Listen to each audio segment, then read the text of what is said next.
Me Yashoda. Welcome to Yashoda's art. तर मी आज तुम्हाला एक बँगल बनवून शिकवणार आहे. खूप सुंदर असं आणि छान असं झालेलं आहे. नवीन थोडंसं मी माझं क्रिएटिव्हिटी घालून केलेलं आहे. इथं पाहू शकता तुम्ही. मी इथं 5mm बीड्स घेतलेले आहेत, गोल्डन कलरचे मायक्रो पॉलिशचे.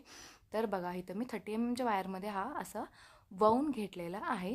मग ह्याला काय करायचं आहे, बेंड करून घेऊन ह्या दोन्ही वायरला चांगलं असं एकत्र आणून राऊंड फिरून त्याला तिथंच टाईट करून घ्यायचं आहे. जे एक्सेस वायर आहे ती कट करून घ्यायची आहे. तिथं बघा तुम्ही पाहू शकता.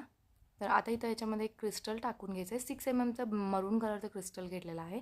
तर बघा ह्या बॅक साईडने ह्याला वळून घ्यायचं आहे, म्हणजे हे क्रिस्टल इथंच लॉक होतं. तर हे बघा 2 बीट्सला एक राऊंड, 2 बीट्सला एक राऊंड घ्यायचा आहे. म्हणजे इथं तुम्ही इथं व्हिडिओमध्ये पाहू शकता. हे बघा अशा पद्धतीनं घेऊन परत हे जे वायर आहे ते इथं आपण काय करणार आहोत, लॉक करून घेणार आहोत. तुम्ही इथं पाहू शकता. बघा खूप सुंदरच झालेलं आहे. मी असेच काय करते, टोटल मी इथं 14 बनवून घेतलेले आहेत.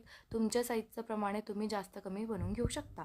तर इथं बघा मी आता काय करते, हा बँगल बेसवर हा फ्लावर अटॅच करून घेते. काय नाही, फक्त 0.3mm वायर घ्यायचा आहे. आपण जसं बँगल रॅप करतो तसा फुल ठेवून घ्यायचं आहे. हा फ्लावरला ह्या बँगलच्या बेसवर व्यवस्थितपणे आपण काय करणार आहोत, रॅप करून घेणार आहोत. इथं पाहू शकता खूप सुंदर असं बँगल बनवून रेडी झालेलं आहे. तुम्हाला व्हिडिओ आवडल्यास व्हिडिओला लाईक करा आणि चॅनलला सबस्क्राईब करा. Thanks for watching. Keep supporting me.